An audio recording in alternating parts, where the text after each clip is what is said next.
Bonjour et bienvenue dans l'invité de Thierry. Nous avons le plaisir d'accueillir ce matin Monsieur Christophe Müller. Bonjour Monsieur Müller. Bonjour, monsieur Lim. Vous êtes le directeur de Procertel, Oui, une entreprise qui est basée en Suisse romande depuis un certain temps. 19 ans exactement. On s'est rendu compte depuis cette année l'arrivée des grands groupes qui sont venus racheter en masse certaines entreprises de votre secteur Oui, d'activité. c'est Est-ce juste. que vous serez le prochain sur la liste? Je répondrais, s'ils me contactaient, que j'étais leur prochain contact, j'aurais deux réactions. D'abord, je serais fier. Ça voudrait dire que nos 19 ans d'existence prouvent que nous existons et que nous avons une certaine image. Point 2, ils ne me contactent pas. Ça ne me dérangerait pas plus que ça, puisque je ne les ai pas recherchés. Euh, j'en resterais au fait d'être agréablement surpris s'ils me contactaient. Maintenant, pour être plus précis dans la réponse, je ne saurais pas quelle serait ma réaction. Vous, aujourd'hui, on sait que des grands groupes ont des moyens, Oui, beaucoup plus de moyens financiers. bien sûr. Avec quelles armes vous allez pouvoir combattre? Avec la qualité, le service, la proximité, des emplois locaux, très important. Nous sommes là depuis 19 ans et nous maintiendrons des emplois à Genève. Vous parliez de grands groupes, d'autres groupes, peut-être plus petits, m'ont approché régulièrement. J'ai souvent des demandes pour racheter, pour être délocalisé, ce fameux mot. J'y ai toujours refusé parce que je veux que les emplois sont à Genève. Je suis carougeois, genevois, et je veux que les emplois restent là. Maintenant que cette mode, entre guillemets, de délocalisation existe, il faut y être attentif. Et nos armes seront, je le répète, la qualité, le service, la proximité. Un exemple, si vous voulez, qui me vient à l'esprit comme ça, Oui. si vous délocalisez dans un pays, peu importe lequel, Le Maroc, par euh, exemple. voilà celui-là, ou peu importe, et que vous avez quelqu'un du canton de Vaud qui vous appelle et puis qui téléphone à son interlocuteur genevois, et puis il va lui dire alors, escalade, t'as passé la marmite ou bien je doute que la culture étrangère soit rapidement assimilable pour que les personnes là-bas puissent avec le sourire leur faire oui, et puis que meurent les ennemis de la République. Chose que nous on inculque même à notre personnel. Donc je pense que la force va être dans le côté vraiment local, dans la formation, dans le service, dans cette qualité, dans la proximité, dans la réactivité. Et puis je ne me cache pas, tous les clients qui viennent chez nous, la deuxième question, vous êtes bien à Genève. Est-ce que je peux visiter votre centre? Vous n'êtes pas à l'étranger. Venez quand vous voulez. Mais on sait également qu'il y a certains de vos concurrents, Oui, des locaux, oui, qui jouent à ce double jeu en oui. disant nous sommes installés en Suisse, mais par contre, leur personnel est ailleurs. Est-ce que vous les comprenez? Non, parce que c'est une question d'honnêteté. Si vous, client, vous demandez à votre fournisseur la question précise que vous posez sur la localisation, oui, oui, je suis à Genève, puis que j'ai une entité de deux, trois personnes administratives, vous mentez pas, quelque part, vous êtes là. Mais l'opérationnel se faisant à l'étranger, je trouve que c'est pas honnête. Alors, les comprendre, les défendre, non. Alors, on ne doit pas quand même finir cette interview sans toucher la fameuse question. On sait que vous faites du télémarketing Oui, et on sait également que la population en a souvent marre de bien ces sûr. appels Mais intempestifs. moi, le premier. Comment est-ce que vous allez pouvoir justifier ça, par exemple? Alors, en ce qui concerne Procertel, je ne fais pas de ce qu'on appelle d'appel privé. Je ne vous dérangerai jamais, Monsieur Dim, le mercredi soir à 20 heures en vous proposant des produits sans les nommer, quels qu'ils soient, de santé ou de lecture. Je ne fais que du marketing B2B. L'Ofcom a publié des lois qui interdisent aux centres d'appel de contacter des gens avec une étoile, avec une astérix devant le numéro et autres. Donc, en ce qui concerne Procertel, ça ne me dérange pas, je ne le fais pas. Je ne fais que, comme je le disais, de société à société, de la qualification par rapport à des décisionnaires, etc. et autres.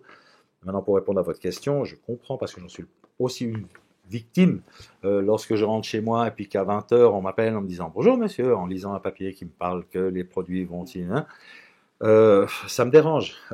Ces gens font leur travail, pas bien souvent. Je peux comprendre que la population, comme vous dites, puisse être exaspérée par ces Mais appels juste une question, répétitifs. est-ce que la population, dans ce cas-là, peut se défendre Bien face à de sûr, telles personnes? En la faisant... FRC, la Fédération romande des consommateurs, a des dizaines, des centaines, d'après ce que j'ai vu une fois, une émission de la télévision suisse romande qui s'appelle La Bonne Entendeur, pour ne pas la nommer, qui dénonçait ces faits de harcèlement, parce qu'on peut parler de harcèlement, qui a des clauses et des inductions pénales.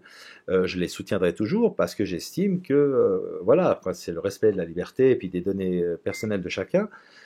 Si je prends mon cas, lorsque nous appelons des sociétés Nous faisons attention, parce qu'il y a des sociétés également hein, qui ne veulent pas être dérangées, etc. Nous y faisons attention. Vous ne verrez pas Procertel dans une liste, je parlais de la FRC, ou peu importe, où nous avons été attaqués pour soit un harcèlement, etc. Et lorsque nous téléphonons à des sociétés, ce que nous appelons free, c'est-à-dire qui sont atteignables, on dit écoutez monsieur, vous êtes gentil, vous ne nous appelez plus, pouf, nous, là, sur nos listes, on les barre, parce qu'on fait des croisements de fichiers. Donc je crois que c'est une question de respect, c'est une question d'image. J'ose espérer que mon image est bonne, nos clients viennent beaucoup par recommandation, donc ça c'est une question de déontologie, et puis pour répondre précisément à votre question, non, je ne vais pas comprendre ces sociétés, mais on revient à ce problème de délocalisation. Aller poursuivre une société qui est à La Réunion, à Madagascar ou autre, etc., éventuellement si le siège social est ici, si tant est qu'il y soit encore, c'est compliqué, mais je comprends tout à fait l'exaspération de personnes qui sont dérangées dans leur vie privée. Moi, ça m'est arrivé le samedi à 12h30 d'être appelé pour X produit. On ne dérange pas les gens, enfin, dans mon idée, un samedi pour une démarche commerciale. Nous sommes à l'aube d'une nouvelle année. Oui. Quelle perspective pour Procertel dans les prochaines années? Un développement continu, par un travail continu. Je reviens au personnel, à la formation, à la motivation, à la stabilité, parce que toute personne bien formée, qui dure et qui rend son travail pérenne, donc l'entreprise pérenne, je pense qu'après 19 ans, j'ose espérer, et je le fais sans aucune fausse modestie, avoir une petite image sur le marché local suisse romand, mais il y a tellement à faire encore. Donc des perspectives, il faut être positif, il faut se dire, je dirais comme Maxime, rien n'est jamais acquis. Au moment où un client rentre, un nouveau client, ma première pensée c'est quand il va partir, comment je vais le remplacer. Vous allez me dire, mais c'est pas très... Si, c'est très positif, lui il est là, mais il faut toujours aller devant. Nous avons un produit qui est très spécifique, très haut de gamme, très, je dirais, précis, très complexe. Je n'aime pas le mot compliqué, très complexe. On a plein d'opportunités à proposer à nos clients. Je l'ai dit tout à l'heure, beaucoup viennent par recommandation, ce qui est une fierté. Donc, c'est quelque chose où nous fonctionnons bien. Nous essayons de viser l'excellence. On n'y arrivera jamais, malheureusement. Nous sommes des humains avec les erreurs que cela peut comporter. Mais viser l'excellence, vous me permettrez... formule anglaise où j'aime bien le be better than best, donc être mieux que le meilleur. C'est utopique, c'est un peu childish, mais je trouve ça très motivant de se dire il faut être mieux que le meilleur. Comment est-ce possible? Eh bien justement, pose-toi pas la question, fonce. Donc le service, la qualité, la proximité, le personnel, et puis être présent, c'est-à-dire que moi je suis au bureau très tôt le matin et je pars très tard le soir, il faut être près de ce qu'on fait, il faut savoir ce qu'on fait. Je pratique moi le central, en tout cas 10 heures par semaine, j'aime le faire, et puis pour mon personnel, le fait que je sois là, mis à part le fait qu'il y a le boss qui est là, oups, mais non, je sais ce qu'ils font et personne ne peut me dire, parmi mes collaboratrices, oui, mais vous ne vous rendez pas compte de ce qu'on fait. Si, je le fais. Et je me prends des fois aussi des téléphones, ce qu'on appelle de crise, où la personne n'est pas contente, parce que, etc.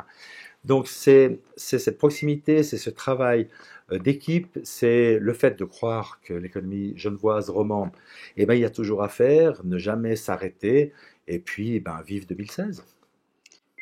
Merci, monsieur, pour ces explications. Quant à vous, chers auditeurs, nous vous donnons rendez-vous très prochainement avec un nouvel invité. Au revoir.